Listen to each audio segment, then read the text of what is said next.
Hello everyone, welcome to club Snatak. और आज हम स्टार्ट करें बेसिक स्टैटिक्स फॉर इकोनॉमिक्स। काफ़ी इंपॉर्टेंट बुक है आपकी और इसके इंपॉर्टेंट क्वेश्चन मैं आपके सामने लेके आया हूँ। और बहुत ही इंपॉर्टेंट सब्जेक्ट है आपका, तो मोस्ट इंपॉर्टेंट क्वेश्चन तो बनते ही थे इसके, तो मैं लेके आया हूँ आपके सामने। और मोस्ट ऑफ द टाइम मैंने ये देखा है कि बहुत से क्वेश्चन रिपीट होते हैं, मतलब डेटा चेंज हो जाता है बट क्वेश्चन उसी तरीके के होते हैं। तो ध्यान देना है आपको, और मैं बहुत से कॉन्सेप्ट्स को भी यहाँ पे बता के चलूँगा, तो ध्यान से समझना है। मोस्ट इंपॉर्टेंट क्वेश्चन है आपके, पूरी की पूरी एक वीडियो आपकी पूरी की पूरी साल बचा सकती है, तो ध्यान से आपको यहाँ पर देख के चलना है। So let's start. पहले आता है आपके सामने डिफाइन स्टैटिस्टिक्स। स्टैटिस्टिक्स क्या होता है वो आपको बताना है। It is science, justify your answer, ये आपको बताना है। ठीक है। सो आपको पता है कि स्टैटिक्स अपने आप में बहुत ही इंपॉर्टेंट टर्म है, बहुत ही वाइड टर्म है। और स्टैटिक्स का इस्तेमाल बहुत ज़्यादा इंफॉर्मेशन को गैदर करने में इस्तेमाल होता है इसका। और किसी भी एक डेटा को कंपैरिजन करने के लिए आप स्टैटिक्स का इस्तेमाल करते हो।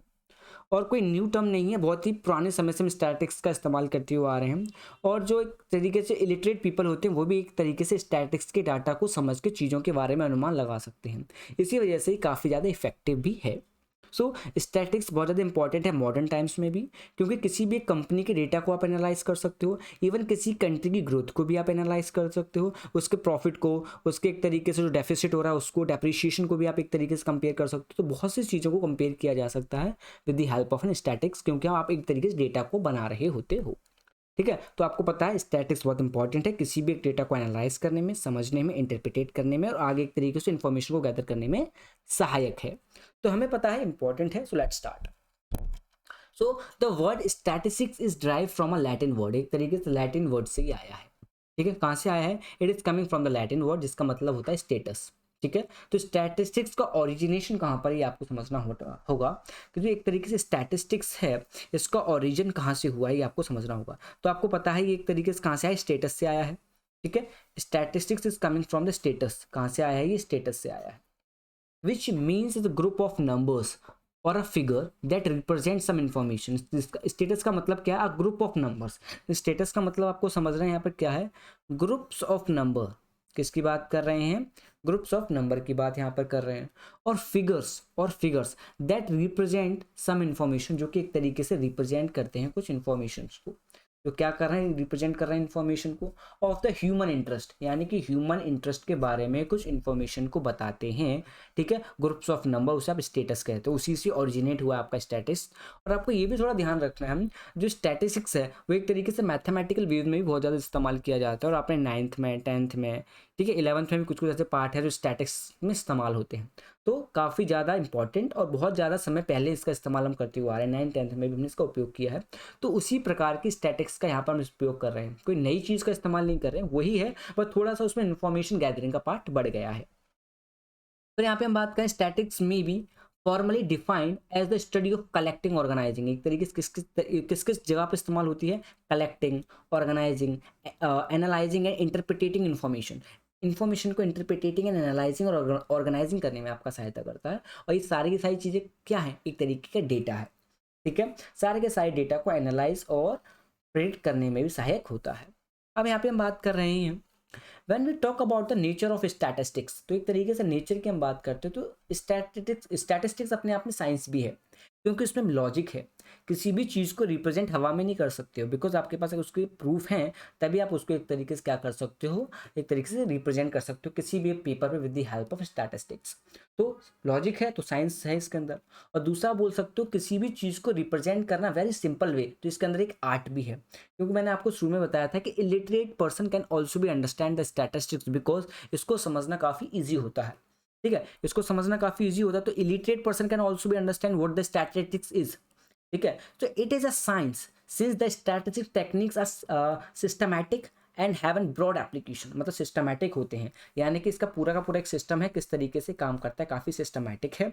And have an broad application, और एक तरीके से इसका ब्रॉड एप्लीकेशन होता है। In several instances, statistics are used to study causes and effective relationship, and the result of the analyze in the same way as any scientific experiment or law। और किसी भी तरीके से एनालाइज किया जाता है, साइंटिफिक एक्सपेरिमेंट और law के थ्रू भी इसको किया जा सकता है। वो एक डिफरेंट टर्म है, इसको हम यहाँ पे समझ रहे हैं। नाउ स्टैटिक्स किस तरीके से आर्ट के फॉर्म में वर्क करता है ये भी आपको समझना होगा। Which refers to the skill of handling, मतलब किसी भी एक पर्टिकुलर चीज को हैंडलिंग करने की स्किल स्टैटिस्टिक्स के पास बहुत अच्छी है, क्योंकि with the help of an statistics you can represent a thing very easily. किसी भी एक चीज को रिप्रेजेंट करना बहुत ज़्यादा ईजी हो जाता है, इसी वजह से स्टैटिस्टिक्स का इस्तेमाल मैथमेटिकल फॉर्म में भी किया जाता है। किसी भी कंपनी के डेटा को, कंट्री के डेटा को कंपेयर किया जा सकता है और इवन उनकी ग्रोथ को भी मेजर किया जा सकता है, और किसी भी कॉन्फ्रेंस के थ्रू वेरी इजीली किसी अनदर पर्सन को अंडरस्टैंड भी करवाया जा सकता है। तो आपको पता होगा with the help of an histogram, with the help of an dot graph, with the help of an bar graph हम इनका इस्तेमाल करते हैं, और इन्हीं का इस्तेमाल करते करते आज हम बहुत से डेटा को बहुत अच्छे से समझ चुके हैं और बहुत अच्छे से आगे समझने वाले हैं। ठीक है, तो ये आपको याद रखना है, मैनेजिंग और रिप्रेजेंटिंग डेटा बहुत अच्छे से हो जाता है स्टैटिस्टिक्स में, इसी वजह से उसको एक आर्ट भी कहा जाता है। आई होप यू अंडरस्टैंड कि स्टैटिक्स क्या है, किस तरीके से इसका इस्तेमाल करते हैं और किस तरीके से आगे इस्तेमाल होने वाली है।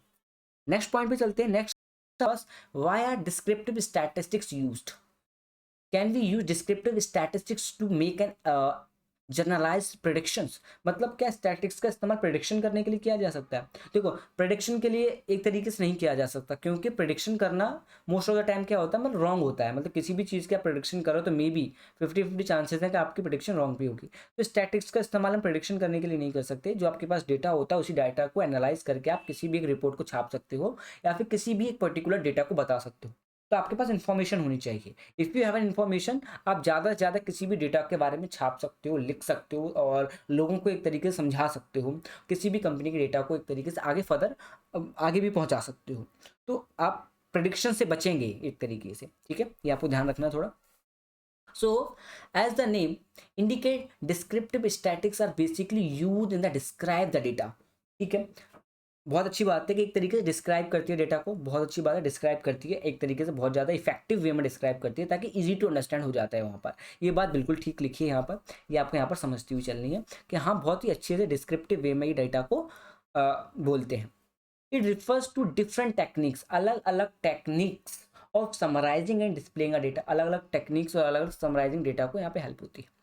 This include communicating the patterns in the data, of conveying the summary of a data in graph and tables, numerical simple charts, और calculating measures of central tendency like an mean, median, even mode भी होता है इसमें। तो अलग अलग forms में इसको रिप्रेजेंट किया जा सकता है विद द हेल्प ऑफ, यहाँ पे आपका हिस्टोग्राम होता है, बार ग्राफ होता है, डॉट ग्राफ होता है, कॉन्स्टिट्यूएंट डिस्क्रिप्टिव स्टैटिस्टिक्स, अलग अलग तरीके से इसको मेजर किया जाता है। तो आपको पता है कि इसका इस्तेमाल प्रिडिक्शन करने में नहीं, एक तरीके से डेटा को एनालाइज करने में किया जाता है with the help of an information, जो आपके पास इन्फॉर्मेशन होती है उसकी सहायता से। ठीक है, नेक्स्ट हमें यहाँ पे समझना है, it is important to note that we do not use descriptive statistics to draw any conclusion. मतलब किसी भी कंक्लूजन पे आप नहीं जा सकते हो और generalise the result. It is use to simply state the situation as representing by the data collection, यानी कि डेटा को कलेक्ट करना और उसको सिंप्लीफाई वे में समझने के लिए इसका इस्तेमाल किया जाता है। किसी भी कंक्लूजन पे जाने के लिए इसका इस्तेमाल नहीं किया जा सकता है, ये अलग अलग फॉर्म में इस्तेमाल की जाती है। ठीक है, इतना आपको समझना है, इंपॉर्टेंट क्वेश्चन है, ध्यान रखना है आपको उसका।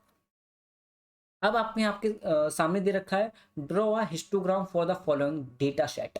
अब एक डेटा सेट दे के रखा हुआ है, इंपॉर्टेंट डेटा सेट है, समझना है आपको, क्योंकि इसी प्रकार के question most of the time repeat होते रहे हैं, और इस बार मुझे प्रॉपर चांस लग रहे हैं कि इस प्रकार का क्वेश्चन जरूर रिपीट होगा हिस्टोग्राम से, क्योंकि एक तरीके से आप बोल सकते हो कि हिस्टोग्राम एग्जामिनर का काफ़ी इंपॉर्टेंट बोलते हैं ना पार्ट बन चुका है, कि उसको देना ही देना रहता है। एक आध क्वेश्चन वैसे नहीं देगा तो एक तरीके से आपको उसमें दे देगा, और में दे देगा। ठीक है, तो आपको तैयारी करके जानी है इसकी।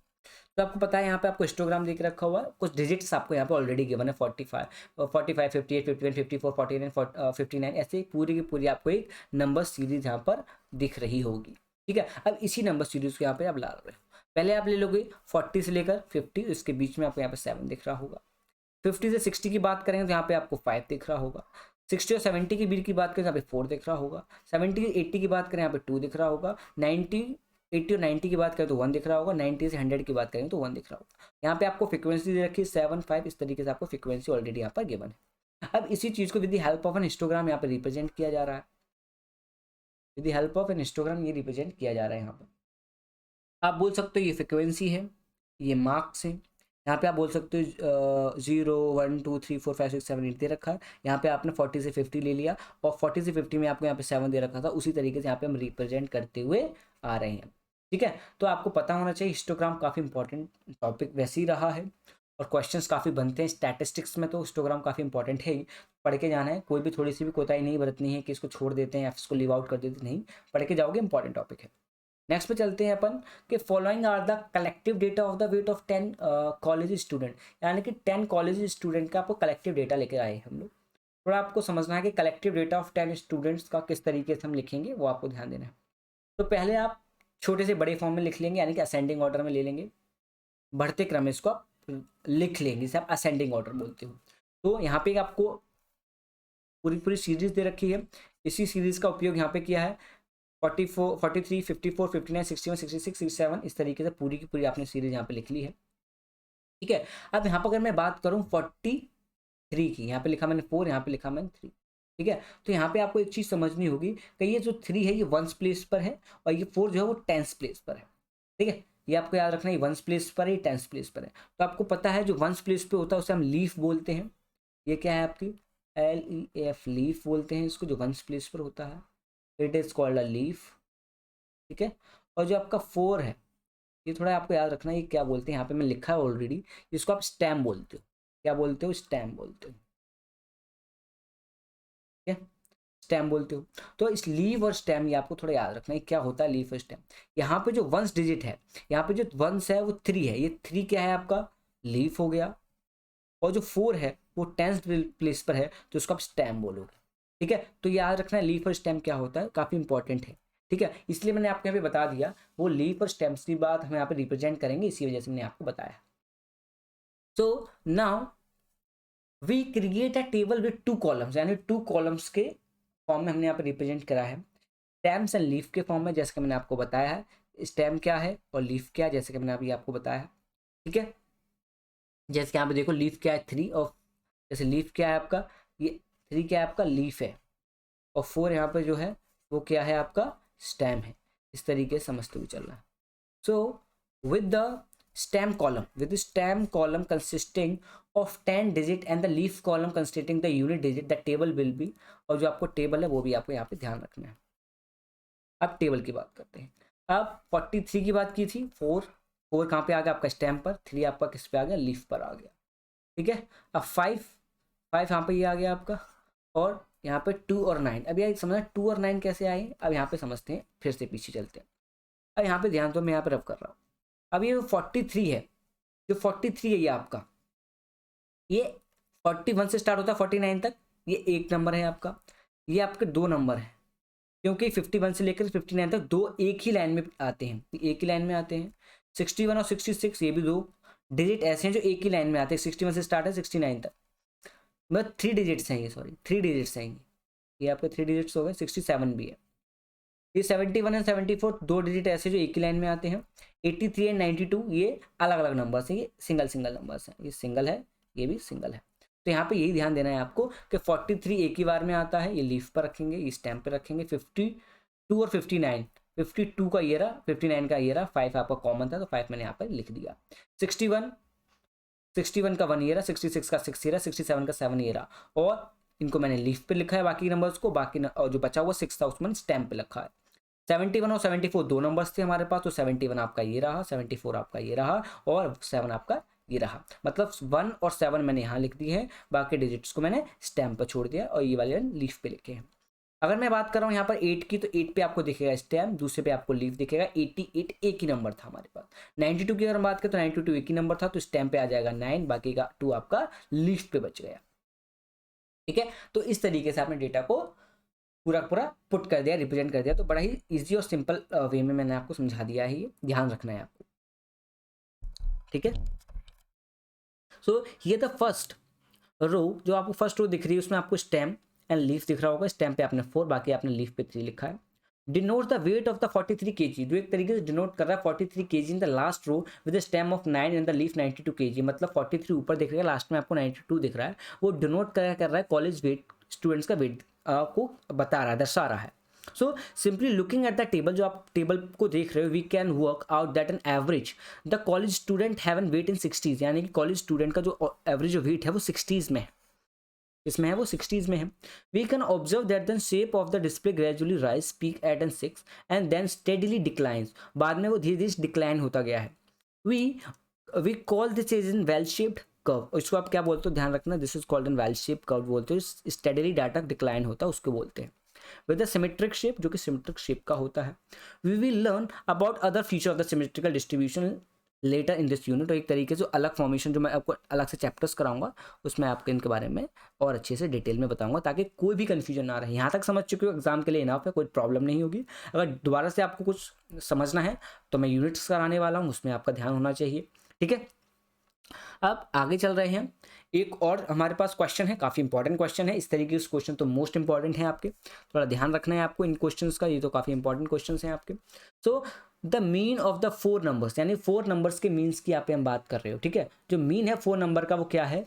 सो the sum of the 4 numbers, the sum of the 4 number x1 y2 x3 x4, यानी कि x1 x2 x3 x4, यानी कि आपको 4 नंबर्स का सम यहाँ पे ऑलरेडी गिवन है। तो यहाँ पे आप बोल सकते हो 37 इंटू 4 कर सकते हो, क्योंकि 4 डिजिट बता रखा है, मतलब 4 नंबर्स का बता रखा है आपको। जब आपको 4 नंबर्स का बता रखा है तो आप यहाँ पर 4 से कर रहे हो, तो यानी 37 को अगर मैं इंटू 4 करूंगा तो मेरा 148 ही आएगा, ठीक है। दूसरा आ जाता है the sum of the smallest 3 numbers, the sum of the smallest 3 number की अगर मैं बात करूं तो x1 x2 x3, 3 की बात करूंगा तो मैं 3 बार नंबर लूंगा, और 34 ऑलरेडी मुझे यहाँ पे गिवन है, 34 ऑलरेडी मुझे यहाँ पे गिवन है, 37 मेरे यहाँ पर दे रखा है, तो मैंने यहाँ पे निकाल लिया। तो मैं 34 इंटू 3 करूंगा तो ऑलरेडी मेरा 102 आ जाएगा। अब मुझे बताएगा कि वैल्यू जो लार्जेस्ट नंबर की वो निकालिए। स्मॉल बिग में से अगर स्मॉल को माइनस कर दूंगा तो 46 अपने आप आ जाएगा। फिर दूसरा आता है मेरे पास द रेंज, अगर मैं रेंज की बात कर रहा हूँ तो difference between largest and smallest value, difference between smallest and largest values की अगर मैं बात करूं तो x4 माइनस x1 करूंगा तो मेरे पास 15 आ जाएगा, और मैं 46 में से अगर 15 को माइनस कर दूंगा तो एग्जिट वैल्यू मेरे पास आ जाएगी, वो 31 होगी। तो इस तरीके से पूरे के पूरे फिगर, मतलब पूरे के पूरे डेटा को एनालाइज कर लिया मैंने। अब मैं नेक्स्ट पे आ जाऊंगा। अगर मैं यहाँ पे बात कर रहा हूँ नेक्स्ट की, तो यहाँ पे आपको देखने को मिलेगा the sum of x2 and x3, x2 और x3 की बात मैं कर रहा हूँ। तो जो टोटल सम है आपका, जो टोटल सम है आपका वो माइनस करूंगा, टोटल सम माइनस करूंगा sum of the smallest and largest number, smallest और लार्जेस्ट नंबर टोटल में से माइनस करूंगा तो 148 में से 77 को माइनस करूंगा तो 71 आ जाएगा मेरे पास। अब मेरे पास पता लग गया कि ये मेरा पूरा डाटा आया है। अब इस चीज़ को अगर मैं 3 से डिवाइड कर दूंगा, x2 की वैल्यू, x3 की वैल्यू और x4 की वैल्यू निकालने के लिए, तो मुझे 3 से डिवाइड करना होगा। तो मैं 177 को अगर मैं 3 से डिवाइड करूंगा तो ऑलरेडी मेरे पास डाटा आ जाएगा 39, ठीक है। तो ये आपको याद रखना है, ठीक है। काफी इंपॉर्टेंट क्वेश्चन था, आपको ये आपको याद रखना है, ठीक है। नेक्स्ट पर अगर हम चलें तो what is an difference between discrete and continuous random variables. तो discrete and continuous random variables के बारे में समझते हैं, क्या होते हैं डिस्क्रीट क्या होता है और कॉन्टिन्यूअस रैंडम वेरिएबल्स कौन से होते हैं, ये आपको समझने ही इंपॉर्टेंट है। तो यहाँ पे बात मैं कर रहा हूँ, discrete random variables can only take a definite number of values, यानी कि डेफिनाइट नंबर ऑफ वैल्यूज को लेते हैं। For example the outcome of rolling a die is discrete random, मतलब रोलिंग अ डाई मतलब आपने जो डाई फेंका है वो 6 में से कोई सा भी नंबर आ सकता है, 1 आ सकता है, 2 आ सकता है, 3 आ सकता है, 4 आ सकता है, 5 आ 6 आ सकता है, कोई सा भी आ सकता है। तो इसको आप डिस्क्रीट नंबर बोलते हो, मतलब कोई सा भी कभी भी किसी भी पोजीशन पे आ सकता है। दूसरी बात अगर मैं यहाँ पे समझाने की कोशिश करूँ आपको तो ये है कि कॉन्टिन्यूअस रैंडम जो वेरिएबल्स होती हैं, ऑन द अदर हैंड दूसरे जो कॉन्टिन्यूअस रैंडम वेरिएबल्स जो होती हैं can take on any value, मतलब किसी भी एक वैल्यू को ले सकती है किसी भी interval of time of phase में। तो ये भी आपका इंपॉर्टेंट हो गया, ठीक है। आपको यहाँ पे समझना है, ठीक है। तो बहुत सी चीज़ों को यहाँ पे हम समझ रहे हैं। नेक्स्ट की अगर मैं बात कर लूँ तो क्या आता है, difference between covariance and correlation की बात यहाँ पर कर रहे हैं। तो कोरिलेशन एंड कोवेरियंस की बात कर रहे हैं।